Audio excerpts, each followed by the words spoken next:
अस्सलाम वालेकुम dear student. आज हम पढ़ रहे हैं चैप्टर नंबर 6 फर्स्ट ईयर का टॉपिक जो है इलेक्ट्रोनेगेटिविटी। बेटा इलेक्ट्रोनेगेटिविटी जो होती है एक्चुअल में 9th में भी आप लोगों ने पढ़ा होगा, the tendency of atom to attract a shared pair of electron toward itself in a molecule. बेटा मॉलिक्यूल जो बनता है उसमें एक एटम ने दूसरे एटम के साथ इलेक्ट्रॉन को शेयर किया होता है। किसी भी एटम की इलेक्ट्रॉन को अपनी तरफ खींचने की जो एहलियत है उसको हम इलेक्ट्रोनेगेटिविटी का नाम देंगे। इसकी एक्सप्लेनेशन हम करते हैं।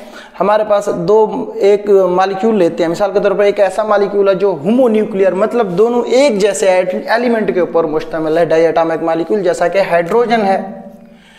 दोनों की बेटा सेम इलेक्ट्रोनेगेटिविटी वैल्यूज होंगी। उसकी वजह क्या है कि इलेक्ट्रॉन जो है दोनों जो न्यूक्लियर होंगे अपनी तरफ बराबरी की तरफ पर खींचेंगे, मतलब इक्वली एक दूसरे को क्या करेंगे, शेयर्ड पेयर जो इलेक्ट्रॉन होगा। दूसरी तरफ अगर हम यही बॉन्ड पेयर जो लेते हैं ऐसे एलिमेंट में जो दो मुख्तलिफ डिसिमिलर एटम के दरमियान बना हुआ है जैसा कि HF हो गया, इसमें हम देखेंगे ये बॉन्ड पेयर जो है एक एलिमेंट की तरफ ज्यादा अट्रैक्ट होगा।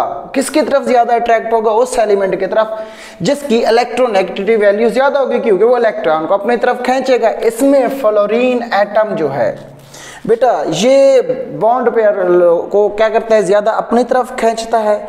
तो क्यों ज्यादा खींचता है? क्योंकि इसके अंदर इलेक्ट्रॉन पेयर को खींचने की हाइड्रोजन की निस्बत ज्यादा अहलियत है। यही वजह है कि बॉन्ड पेयर का झुकाव जो है फ्लोरीन की तरफ होता है और हाइड्रोजन की तरफ कम होता है। बेटा मेजरमेंट्स हम देख लेते हैं। पॉलिंग था जिसने बेटा इलेक्ट्रोनेगेटिविटी की वैल्यूज को क्या किया था बेटा, कैलकुलेट किया था। उसने ये देखा था कि जब एक बॉन्ड बनता है उनके दरमियान कोई कोवलेंट बॉन्ड होता है तो एक्सपेक्टेड, उसने एक्सपेक्ट मतलब ये एक्सपेक्ट से मुराद उसने ये लिया है कि बॉन्ड लेंथ जैसे पता लग जाता है कि कितना बॉन्ड स्ट्रांग है।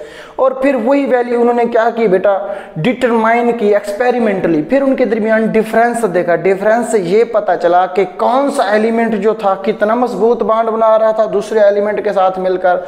उन्होंने क्या किया बेटा, इलेक्ट्रोनेगेटिविटी का एक स्केल बनाया जिसमें फ्लोरीन को बेटा क्या रखा, स्टैंडर्ड एलिमेंट रखा और उसकी हाईएस्ट वैल्यू रखी 4.0 इलेक्ट्रोनेगेटिविटी वैल्यू। इससे कंपेयर करके उसने दूसरे एलिमेंट्स की बेटा इलेक्ट्रोनेगेटिविटी वैल्यू बनाई थी। और सबसे कम इलेक्ट्रोनेगेटिविटी वाला जो एलिमेंट है वो है बेटा सीजियम पीरियोडिक टेबल के अंदर।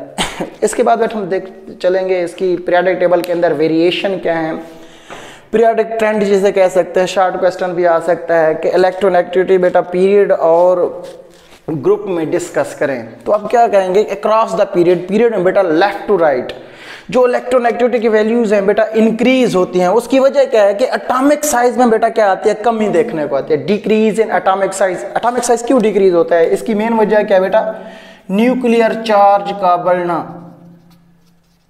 न्यूक्लियर चार्ज बेटा लेफ्ट टू राइट इंक्रीज होता है, पुल जो है वो ज्यादा होता है तो एटम थोड़ा सिकुड़ जाता है। तो एटॉमिक साइज में इजाफे के साथ क्या होता है बेटा, न्यूक्लियस के इलेक्ट्रॉन करीब चले जाते हैं। दूसरी बात शील्डिंग इफेक्ट जो है बेटा वो ऑलमोस्ट कांस्टेंट रहता है।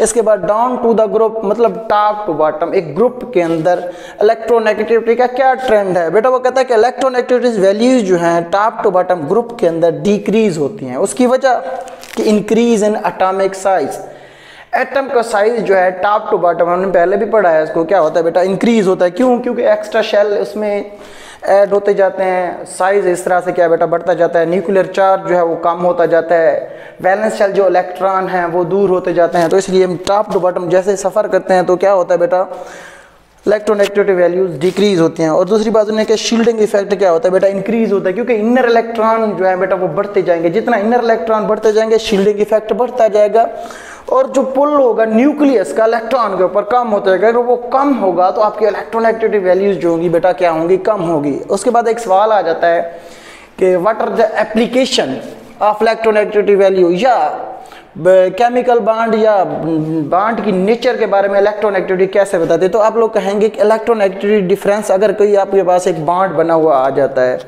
दो एलिमेंट के ऊपर है, तीन जैसे भी है, तो आप क्या करेंगे, उन दो एलिमेंट्स की इलेक्ट्रोनेगेटिविटी का डिफरेंस निकालोगे। डिफरेंस से क्या होगा बेटा, आपको पता चलेगा कि इलेक्ट्रोनेगेटिविटी डिफरेंस, जैसा कि ये ऑक्सीजन है दूसरा आइटम भी ऑक्सीजन है, दोनों की इलेक्ट्रोनेगेटिविटी बेटा क्या है, सेम है। तो इनका जो डिफरेंस आएगा वो जीरो आएगा। 3.2 एक ऑक्सीजन की 3.2 दूसरे की तो क्या आता है बेटा, डिफरेंस सेम होने की वजह से ये, तो इनके जो फ़र्क आता है वो सिफर आता है। अगर दो एलिमेंट्स के दरमियान, इलेक्ट्रोनेगेटिविटी के दरमियान फ़र्क जो है सिफर हो या 0.4 तक हो, तब भी वो नॉन पोलर बॉन्ड कहलाता है, covalent bond, non polar covalent bond. हमने मिसालें देखी हैं, क्लोरीन है, क्लोरीन का डायटोमिक मॉलिक्यूल है, ऑक्सीजन का, इस तरह हाइड्रोजन का है। इसके बाद अगर बॉन्ड जो दो एटम के दरमियान इलेक्ट्रोनेगेटिव डिफरेंस जो है हम कैलकुलेट करें 0.4 से ज़्यादा और 1.7 से कम हो या 1.7 तक भी हो, तो उसको हम पोलर कोवलेंट बॉन्ड कंसीडर करते हैं, जैसा कि HCl हो गया, CCl4 हो गया, हमने और भी आगे भी पढ़ना है। अगर 1.7 से इलेक्ट्रोनेगेटिविटी का डिफरेंस बड़ा हो जाता है तो हमारे पास जो केमिकल बॉन्ड है वो आ जाता है NaCl, मैग्नीशियम और KBr। और याद रखें कोई भी बॉन्ड जो है मुकम्मल तौर पर परफेक्ट नहीं होता। मिसाल के तौर पर अगर कोई आयनिक बॉन्ड है तो उसमें आयनिक करैक्टर परसेंटेज के हिसाब से ज़्यादा होगा। ये हम आगे चलकर डिस्कस करेंगे। ओके जी, अल्लाह हाफ़िज़।